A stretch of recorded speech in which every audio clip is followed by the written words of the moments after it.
Jadi ketika ada orang tua sakit, Allah menguji kalian, mau kau ambil ini sorga atau tidak?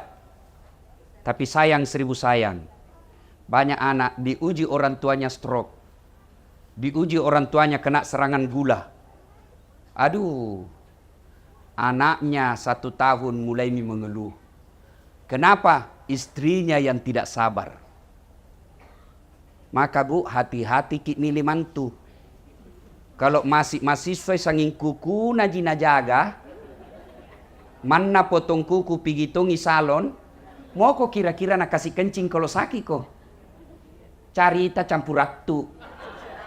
Tenamo, mana matana nasari tongi soplens, bulu matana tak lapis-lapis. Kira-kira mau kok nabukakan pempersmu kalau stroke mako? Nah bilangi suaminya kasih masuk panti jompo itu orang tuamu. Itu gunanya orang hati-hati milih mantu. Maka dia nabita al-mautu babun. Mati adalah pintu yang setiap kita pasti melewatinya. Berarti Bapak Ibu sekalian, mau atau tidak, tiba saatnya pasti mati.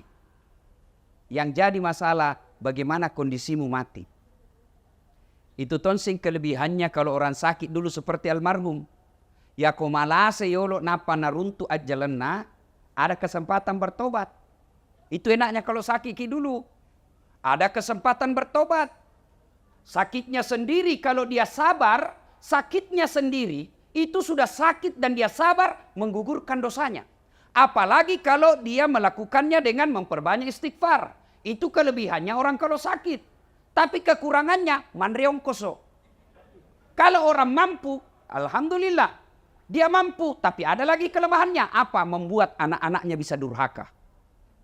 Tidak semua anak diberikan ujian dan hadiah sakit ibu bapaknya baru meninggal. Maka kalau ada anak yang ibu bapaknya sakit, Allah sayang kalian. Kenapa? Allah ingin mendapatkanmu. Nah kasih kau hadiah pintu masuk surga. Tapi tidak semua anak menyadari. Ada 5, ada 7 anak. Malase tomatoanna, sakit orang tuanya. Silakan kau ambil bagian-bagian dari kebaikan itu. Ada anaknya tawa kaya. Tapi kan sibuk kiri kanan kasihan cari nafkah. Maka dia tidak bisa kasih kencing bapaknya. Dia tidak bisa kencing usap-usap keringatnya ibunya. Maka dia partisipasinya. Dia belikan obat. Dia tanggung semua rumah sakitnya. Ada juga tawa pengangguran. Tidak ada uangnya, tapi waktunya banyak. Maka Allah kasih hadiah. Kau urusi kencingnya bapakmu. Kau gantikan pakaiannya. Kau gantikan tempat tidurnya. Kau yang rawat ki. Kau yang suap ki.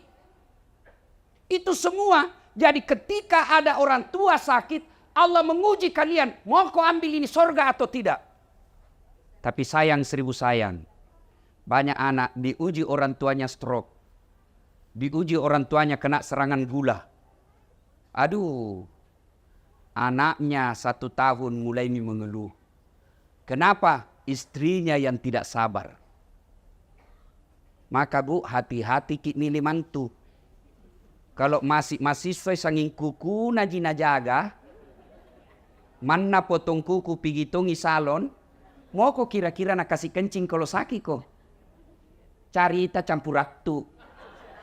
Tenamo, mana matana nasari tongi soplens, bulu matana tak lapis-lapis. Kira-kira mau kau nabukakan pempersmu kalau stroke mako? Nah bilangi suaminya kasih masuk panti jompo itu orang tuamu. Itu gunanya orang hati-hati milih mantu. Karena ada orang baik anaknya, istrinya panrasu-rasu. Banyak yang begitu. Bersaudara bagus kasihan. 4 bersaudara, sekandung seibu. Masya Allah baik rukun. Datang istrinya. Kan kau anak pertama. Selama hidup bapakmu banyak kau kasih. Selama hidupmu bapakmu semua kau yang ngurus. Sekarang meninggal. Apa kek kau bisa ambil di situ? Mulai itu. Maka ibu hati-hati ki. Untuk apa dia cerdas. Untuk apa dia cantik. Kalau nasi sakit nanti kalau pensiun maki. Percaya ki itu yang pelihara kuku. Mana gigi nak kawat. Nak kasih soples batana. Rambut nak kasih kriwil-kriwil. Oh. Tena harapan. Mandreong koso. Betul kak, lihat maki pelajari maki anak mantunya orangnya magaya. Justru yang miskin itu kodong, yang alumni pesantren, yang orang dari kampung, itu yang ngurus nanti mertuanya ketika sakit. Maka paling celaka kalau mantu tak sudah jelek, miskin. Male, beleng-beleng. Nih. Nah, ada juga orang tidak sempat sakit. Ada. Tiba-tiba naik mobil, bak, mati kita. Ada tuh kelebihannya. Apa kelebihannya? Tidak makan ongkos. Iya toh? Apalagi kelebihannya? Anaknya tidak sempat punya dosa sama orang tuanya. Tapi apa kekurangannya? Tidak sempat tobat. Nah ini yang lebih parah. Kalau tidak sempat kita tobat. Apa mi kalau selama ini hidup ki 40 tahun. Malam tidak jelas kemana. Duhur tidak pernah hadir di masjid. Ramadan tidak pernah puasa. Puasa ji tapi pertengahan, akhir dan awal ji. Lebaran paling duluan dapat karena di masjid karena baju baru. Nah, tiba-tiba mati mendadak, serangan jantung, ditabrak mobil, tenggelam, naik sepeda. Untung saya ingat. Kata pas sepeda. Saya juga pas sepeda aja. Tapi jangan saiki itu baju tak yang sempi-sempi, itu melanggar syariat. Nah kita tidak tahu, banyak kan kita dengar itu orang lagi sepeda na mati. Bayangkan kelihatan ini paha tak pak? Hah? Kelihatan? Tipisnya celanana baru. Oh mana? Mati kok begitu menghadap. Na belender kok malaikat. Yang tadinya malaikat masih sana lihat kok pakai begitu. Hai cabut misalkan yang ini. Maka ibu bapak, saudara-saudara sekalian, masing-masing ada kelebihannya. Nah, yang pasti, yang kedua. Ya, yang kedua. Hidup ini, maka dia pun Allah Ta'ala. Wa mal hayatud dunya illa mata'ul hurur. Das'ad, Firdaus, Haji Amir. Ini dunia ji sementara ji saja. Acule-cule yami. Maringan rak kombo. Ada tambangmu. Sebentar jicika. Maka dunia ini hanya titipan. Apa titipan dunia itu macam-macam. Satu, titipan dunia ada yang disebut harta. Harta ini titipan. Ada pula titipan berupa ilmu. Ustadz. Ada pula titipan berupa anak. Ada pula titipan berupa umur. Titipan semua itu.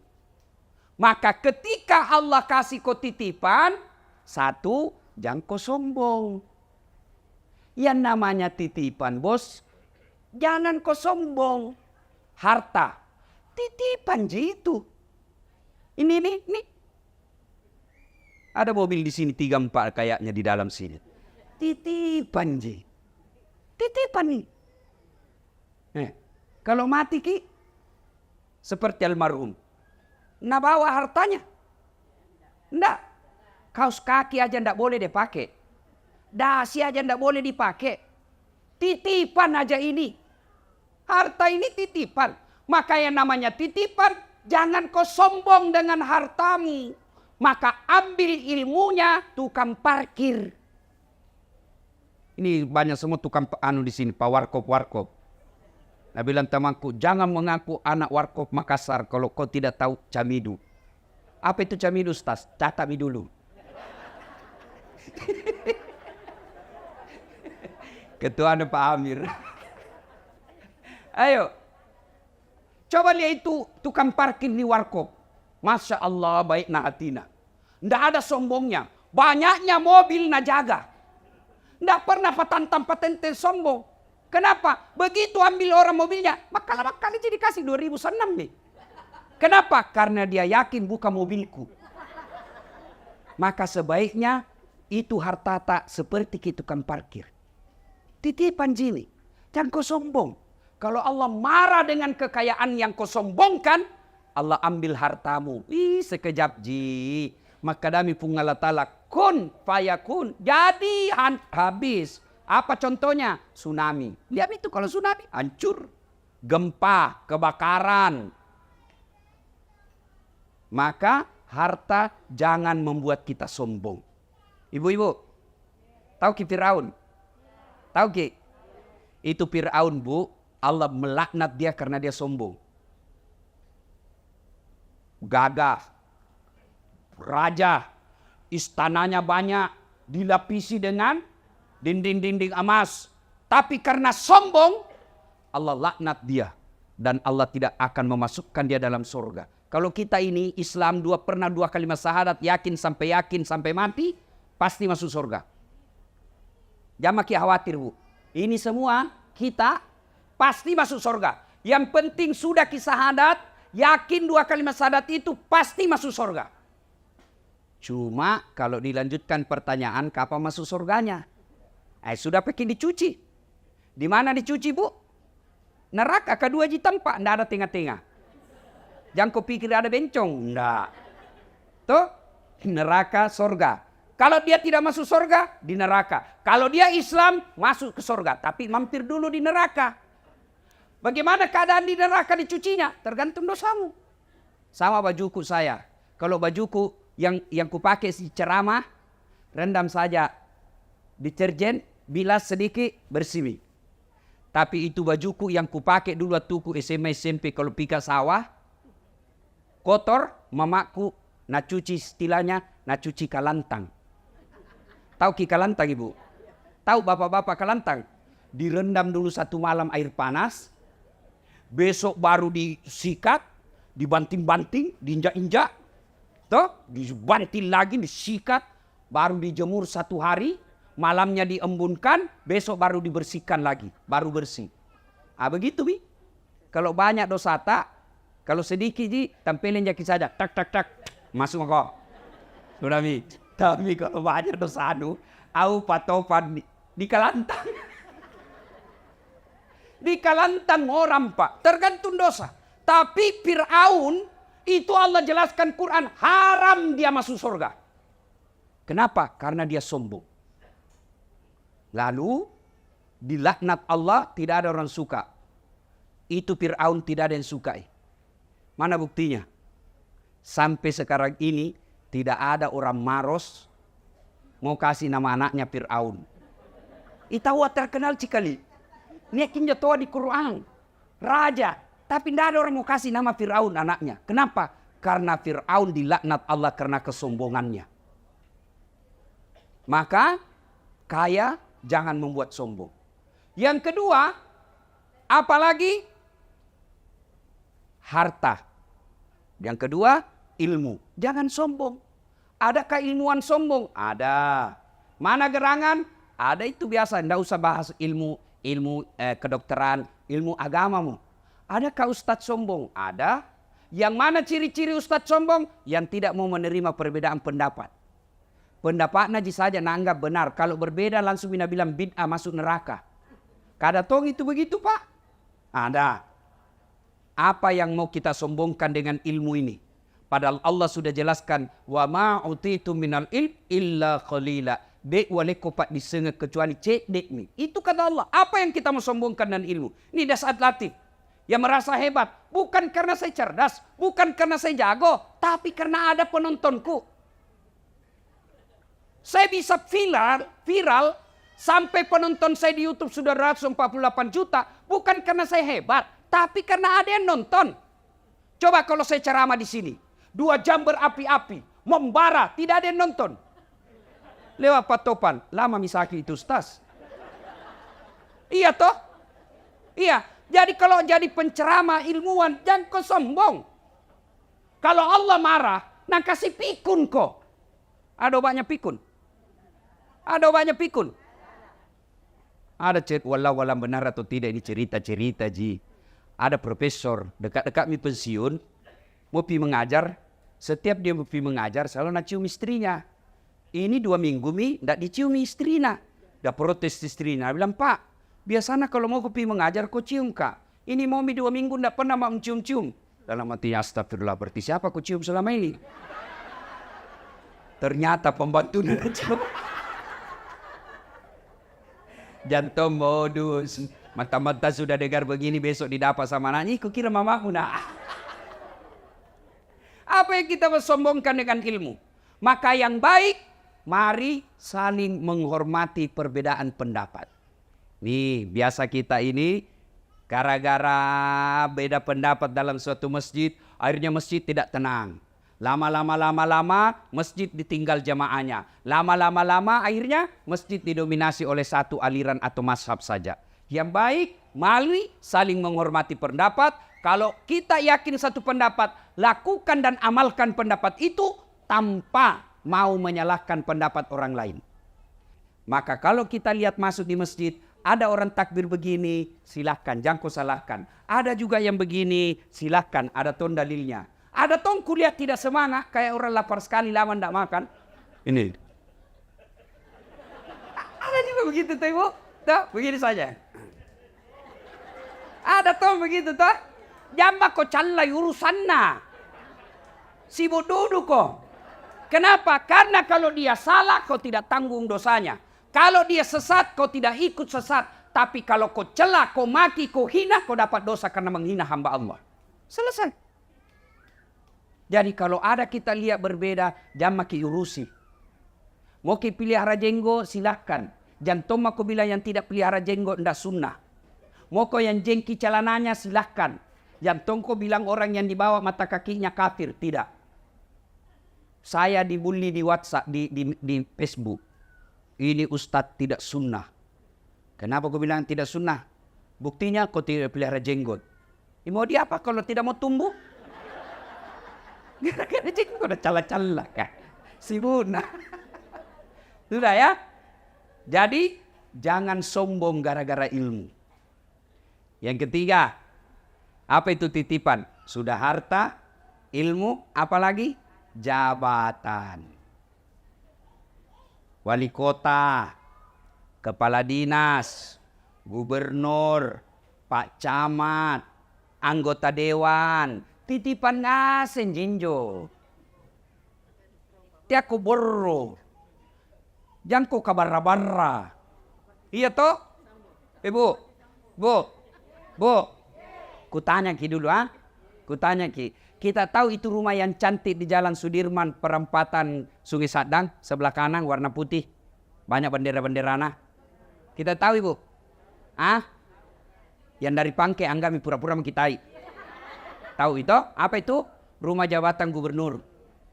Kalau masuki di dalam orang di situ jangan kuborro. Kenapa? Pasti keluar kok.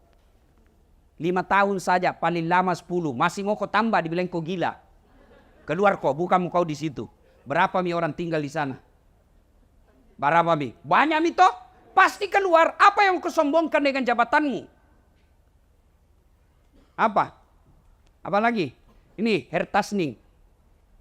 Ada di situ rumah dinas ketua DPR Kota Makassar. Berapa mi tinggal di situ? Jangan kau borro. Pasti kau keluar.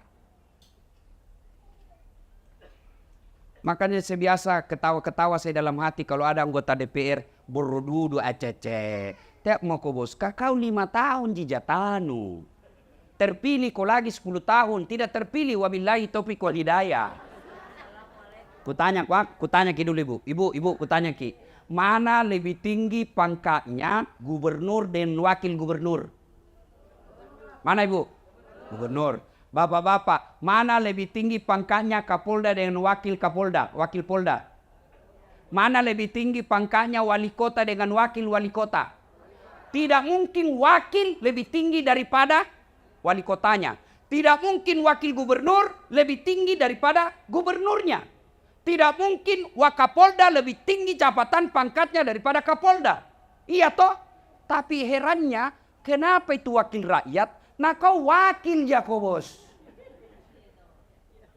Ini kayak nak kepatak kekuasaan rakyat. Kau wakil ya kau. Kenapa kau jadi wakil rakyat mau merasa sombong? Nah kau wakil. Allah marah. Kalau sombong, nah ambil kau punya kekuasaan. Maka cara mengambilnya ada yang hina seperti kita lihat sekarang di TV.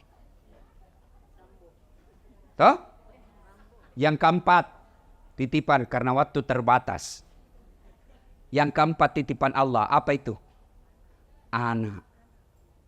Ada orang kasihan 15 tahun menikah. Kesana kemari habis uangnya. Allah tidak kasih. Tidak ada anaknya. Maka semua ini pertama kalau dia titipan. Tiaku kabarra-barra. Jangan kau sombong. Jangan kau takabur. Jangan kau borro. Yang kedua karena dia titipan. Maka jaga itu titipan Allah. Bagaimana cara menjaganya? Kalau dia harta, menjaganya bukan dengan deposito ke bank. Bukan dengan membeli emas. Tapi kalau kau mau jaga itu hartamu, mas sudahkah kau? Jangan kau beli. Bersedekah. Itulah cara paling aman menjaga hartamu. Nih, coba. Rumah begini. Mewah. Ada mobil. Kalau meninggal ki bu, siapa tempati? Kalau meninggal ki? Bah, istri kedua. Pasti nih bu. Kawin lagi. Jangan aku lagi pikir cemburu kalau dikubur. Nggak ada urusan cemburu orang dikubur. Iya toh? Nih, ibu-ibu nih. Yang banyak semua masna. Kuning-kuningan. Kalau mati ibu siapa pakai? Siapa pakai? Istri kedua. Teak bago. Wabillahi taufiq wal hidayah. Itu. Mama Nece na dengar ceramahku ini tuh. Nah lihat tongi di YouTube. Nah lihat istriku ibu. Dia bilang, Ustaz. Jadi kalau mati ya nanti. Mau tongku kawin. Ku bilang sini kau dulu sayang. Duduk kau di sini baik-baik ya. Ngapa kau panggil saya? Nah istriku. Ku peluk-peluk baru ku bilang sayangku. Dengar ki baik-baik ya. Jangan kamu mati maki. Masih hidup ki saja. Nah saya selalu berpikir kawin lagi. Apalagi pun nak mati mako. Makanya ibu bersedekah ki. Mau kemana? Mau ki kemana? Pasti mati bu. Itu muka atas sudah pesan dari Allah. Dulu ndak ada keriputmu. Dulu kau masih muda. Dulu kau masih tua kau mau kemana? Pasti mati ki bos. Maka ibu. Bu. Dengar kak dulu. Enak nih tuh orang jadi orang kaya. Kenapa? Biar palsu dipakai. Nah bilang ki juga orang asli. Dia maki. Itu enaklah jadi orang kaya. Mana palsu dipakai. Nabi bilang, coba kalau istri nak tahu pakai. Mana nak beli di Tanah Abang. Orang bilang tahu, tahu. Nabi bilang, tidak mungkin, tidak masuk akal. Orang kaya itu. Itu susah orang miskin. Biar asli dipakai. Nabi bilang, kebekom ngale. Maka kita yang kaya sedekah kok.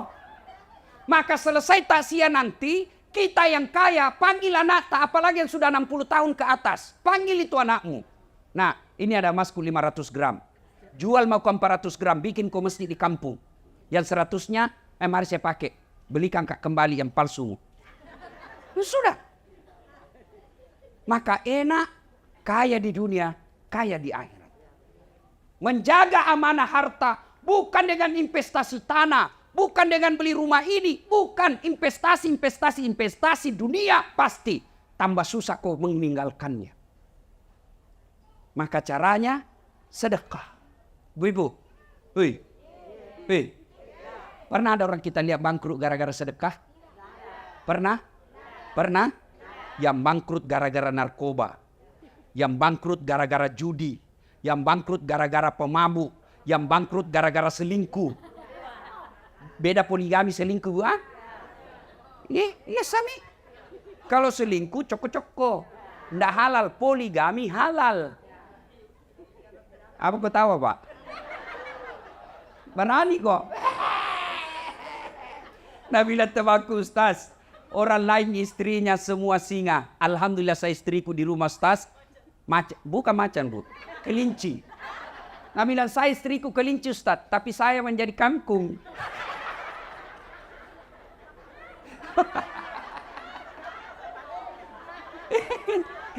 Dia bilang, dia bilang yang satu temanku, nak Ustaz, selama dengar ceramahmu, alhamdulillah istriku jadi malaikat. Wih, tahu ah, tapi malaikat pencabut nyawa.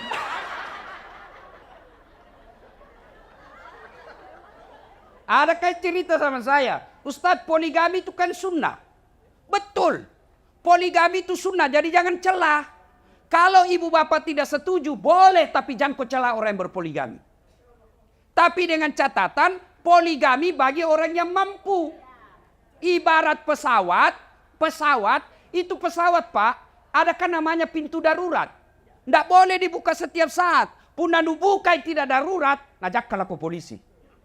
Begitu juga itu poligami bagi orang yang mampu. Siapa contohnya? Rasulullah Muhammad sallallahu alaihi wasallam. Kenapa beliau mampu? Salat tahajudnya tiap malam.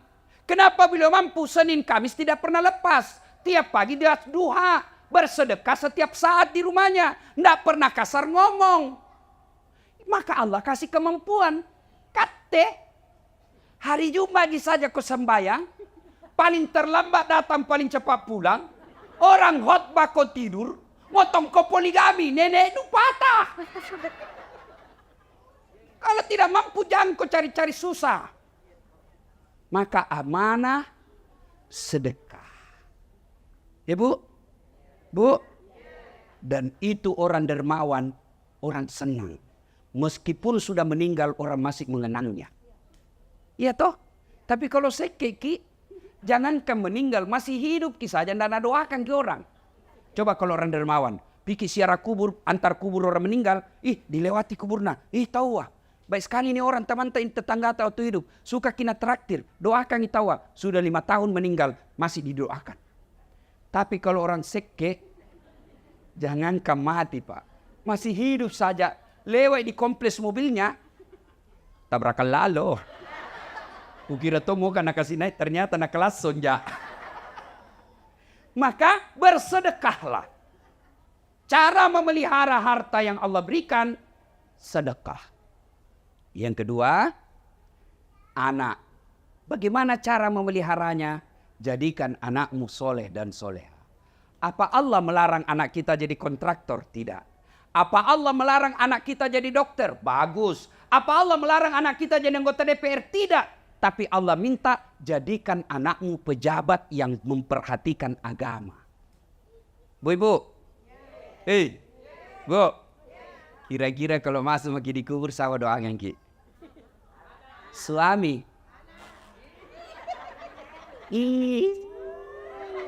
Nalemi orang lain. Siapa doakan ki kira-kira? Ini kenyataan Ibu. Ada temanku dulu haji, meninggal istrinya. Waktu meninggal istrinya dia bengkak matanya Pak. Barusan ku lihat laki-laki bengkak matanya menang. Biasanya kan sedikit dia baru nak terima tamunya orang. Itu pun stres tapi merokok ji.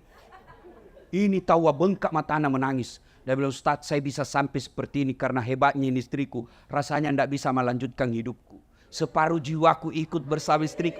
Dalam hatiku pengaruh lagu. Sekali Ibu, belum setengah tahun. Pihak jogging di Karebosi. Tuh jogging nggak? Ada ketemu.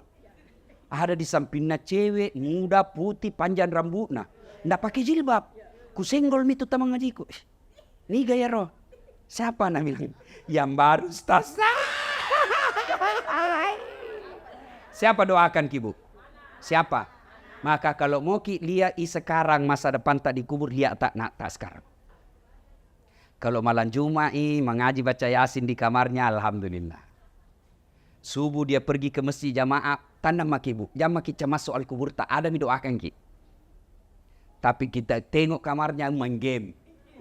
Tengok ki lagi main game lah. Datang bapakna nalapisi HP-na dengan buku. Dikirim membaca padahal HP-na di dalam. Hati-hati. Serius kah ini Pak? Serius kah? Saya kalau meninggal, saya tidak harap didoakan sama istriku. Bisa jadi jodohnya terbuka lagi setelah saya meninggal. Apa Mi? Jangankan Bapak meninggal, nah kena aku saja stroke. Nggak bisa bicara, nggak bisa goyang. Nah bawa mi istrimu mantan pacarna waktu nak kuliah. Begini Bapak.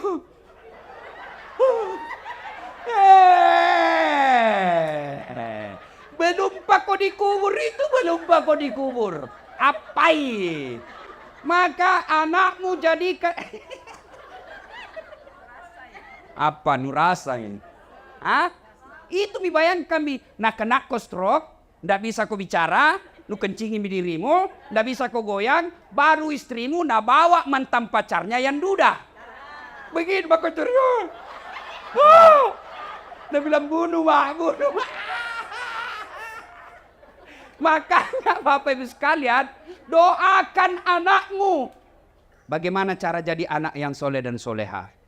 Baca Ki Quran kodong. Baca Ki Quran. Ada itu dalam surah Luqman.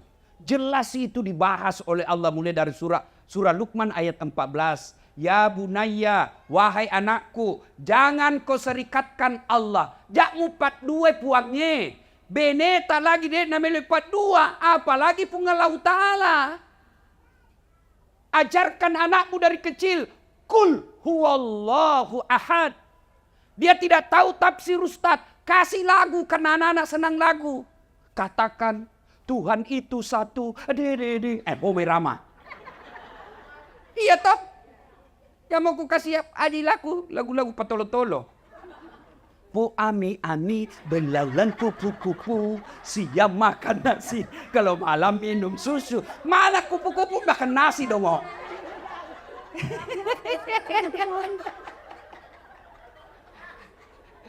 Ada ku gaspol me mamaku semua ini.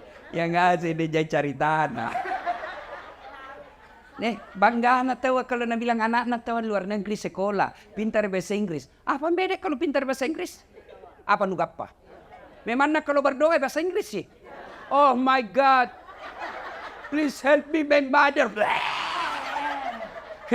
Cari campur ratu. Iya toh. Salah anak tak pintar bahasa Inggris, bagus. Salah anak tak luar negeri, bagus. Tapi kasihan Ki kalau dia tidak tahu agama.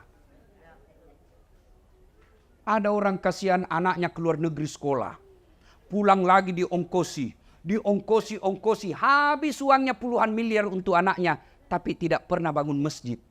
Kamase. Bu, saya baru-baru pulang umroh. Kan kalau pikir umroh itu dibawa ke siara toh? Ya. Iya toh?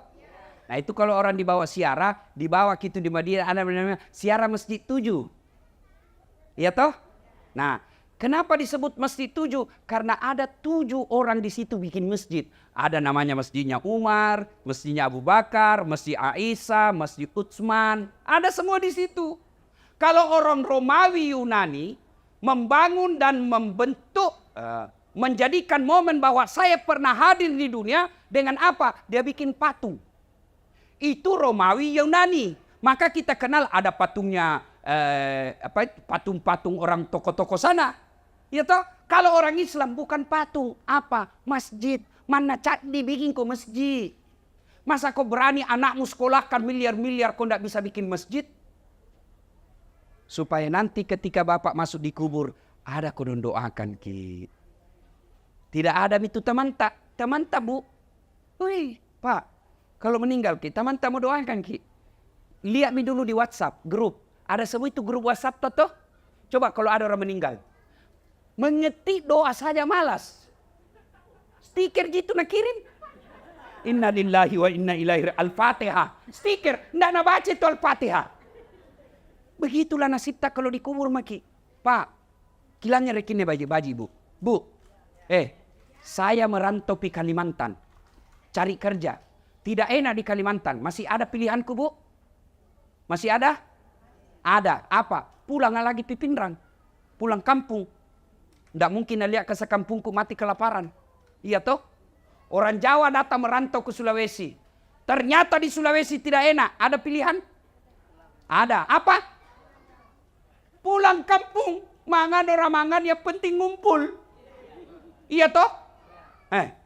Apa lagi? Ada pegawai kantor gubernur. Salah dukungi waktu pilgub. Ni betai. Tadinya kepala dinas, akhirnya menjadi staf ahli. Ahli yang tidak ada stafnya. Ada pilihan. Ada. Apa? Pensiun dini, selesai urusan.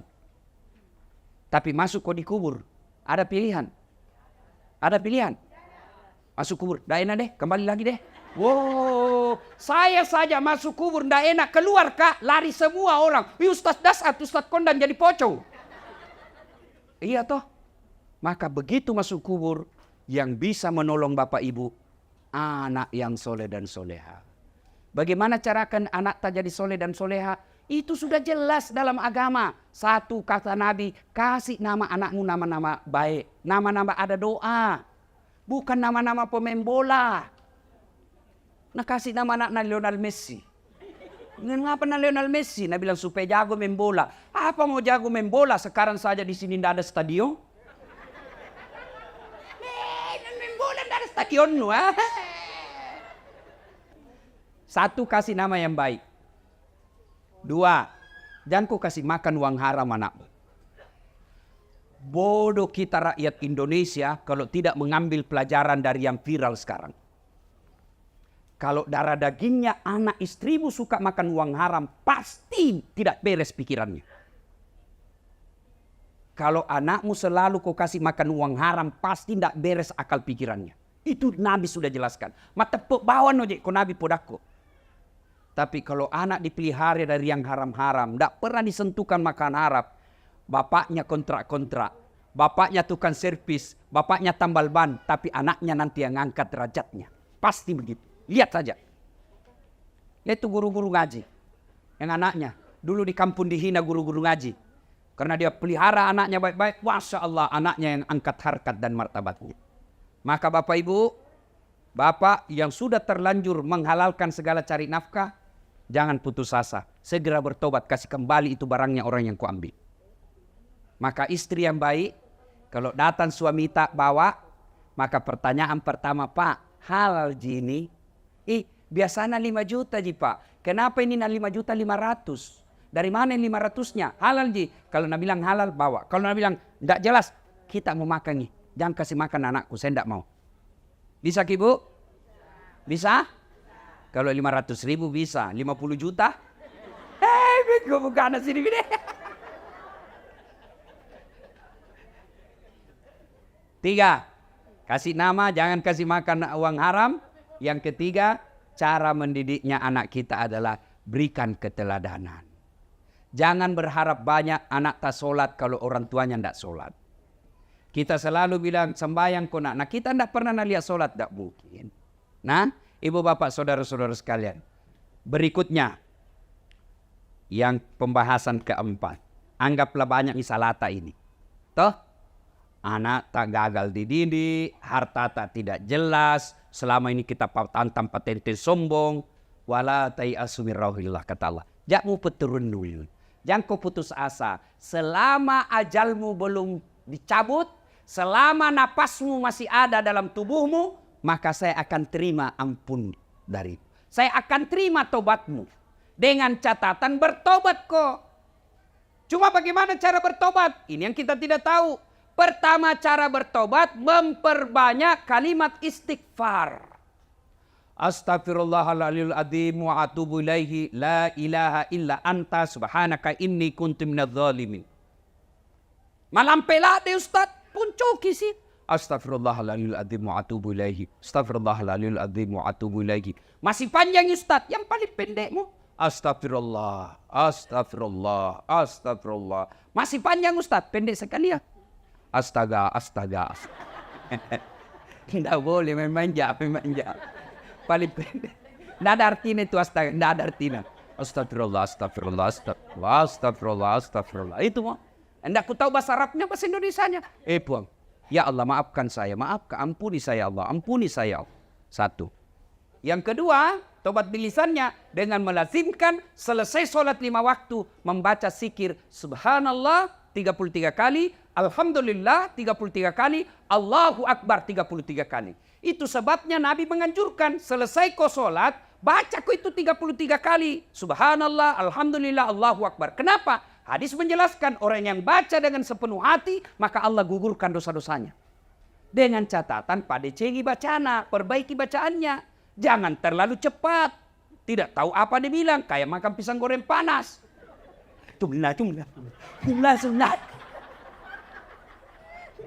Ya seheran enggak? Sama-sama subhanallah dibaca. Sama-sama 33, sama-sama mulainya. Saya baru 11 dia sampai mi. Karena saya jumlah. Apa itu jumlah?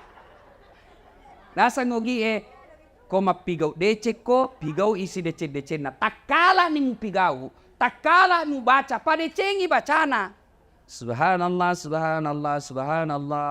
lullah ada lullah di samping apa dipanggil kakak siapa panggil kau itu ku dengar tadi lullah. Yang ketiga istighfar tadi, yang kedua memperbanyak yang tadi, yang ketiga adalah melazimkan sholat sunnah taubat. Bagaimana cara sholat sunnah taubat? Sama sholat sunnah yang lain, cuma beda niat, beda tempat. Kalau tahajud, niatnya tahajud. Kalau duha, niatnya duha. Kalau sholat taubat, Nabi melaksanakannya selesai sholat maghrib nunggu isya. Berapa rakaat? 2 rakaat baik, 4 rakaat bagus, 6 rakaat lebih utama. Artinya boleh tonji 2. Kalau sempat tak 2 ji. Tapi kalau lebih mulia dan lebih bagus, 6 rakaat. 2 rakaat salam, 2 rakaat salam, 2 rakaat salam. Apa gerakan dan bacaannya? Sama sholat sunnah yang lain, cuma beda niat. Boleh diucapkan? Boleh. Boleh tidak diucapkan? Boleh. Tidak mesti diucapkan itu usalli. Ada orang tidak jadi sholat gara-gara tidak hafal. Niat itu bukan menghafal. Begitu ibu bangkit dari tempat duduk, maghrib, dalam hati tak mau sholat maghrib. Selesai sholat maghrib, mau juga sholat taubat. Itu niat. Tidak harus diucapkan. Kalau mau ucapkan boleh. Usalli sunnatal taubat. Raka'ataini lillahi ta'ala. Allahu Akbar. Wakatai masampajat taubat 2 rakaat. Sunnah iriseseku. Nasabah pungallahu ta'ala. Allahu Akbar. Saya niat sholat taubat 2 rakaat. Sunnah hukumnya bagi saya lillahi ta'ala. Allahu Akbar. Tidak hafal itu, berdiri maki saja. Ambil cara gampang. Tuhan, saya sunnah taubat karena Allahu Akbar. Boleh. Boleh begitu. Sudah ulang lagi Tuhan. Masih seperti yang tadi. Allahu Akbar.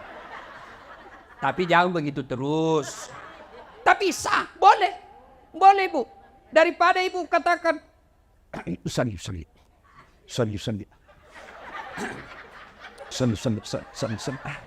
Amat sembilan ya. Iya toh. Kita bukan ke orang Arab. Ya, maka niat tidak harus diucapkan, boleh dalam hati. Makanya coba lihat kalau pergi tanah suci, lihat orang Arab bu, kalau masuk masjid, jalan itu begini toh, jalan ini. Allahu Akbar. Langsung gitu, berdiri tegak, Allahu Akbar. Kalau kita kan selalu dulu, loading. Di bacaannya sama. Ibu mau baca doa iftitah bagus, tidak baca tetap boleh. Baca Al-Fatihah, baca surat pendek, ruku, i'tidal, sujud, duduk di antara 2 sujud, sujud lagi, naik lagi, dan seterusnya. Assalamualaikum warahmatullahi wabarakatuh. Di mana tobatnya? Sujud terakhir. Dengan catatan, kalau mazhab Syafi'i jangan ucapkan, dalam hati saja. Itu bagaimana caranya? Anggap dalam hati ini gua, anggap dalam hati. Karena kalau ku jelaskan ki dalam hati, tidak mengerti ki.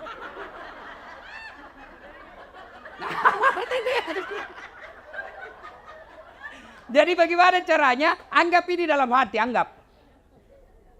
Ya Allah, saya hilap tadi di kantor. Ku pegang tangan sekretarisku. Nah pegang nggak juga Tuhan. Akhirnya aku pegang-pegang mangki.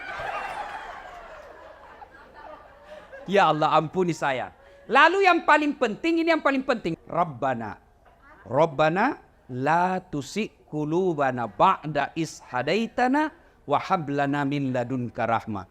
Terjemahannya, ya Allah, jangan kau palingkan hati hamba, jangan kau sesatkan hati hamba, jangan kau gelapkan hati hamba setelah engkau berikan hidayah dan petunjuk, setelah engkau berikan terang hatiku. Puang, ajak kesik 4 pakai lupa sikap memang. Tuh, selesai. Tidak harus diucapkan. Kalau mau ucapkan, nanti setelah begini. Bagaimana kalau selesai sholat Ustadz? Menghadap kiblat, zikir dulu, salawat sebanyak-banyaknya, lalu istighfar, mengangkat kedua belah tangan, doakan dulu orang tua tak, baru didoakan.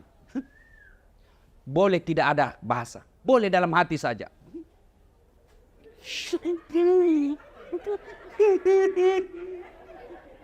Oh, baru kawin lagi suaminya.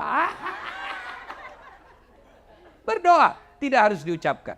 Nah, namanya salat sunnah taubat. Yang berikutnya cara bertobat. Setelah memperbanyak lisan tadi, yang kedua dengan salat sunnah taubat, yang ketiga adalah mengganti kesalahan dengan kebaikan-kebaikan. Kalau selama ini tidak pakai jilbab, dia bertobat, maka wajib sudah dipakai jilbab. Tidak bisa lagi katakan, yang penting kan hatimu. Tidak boleh.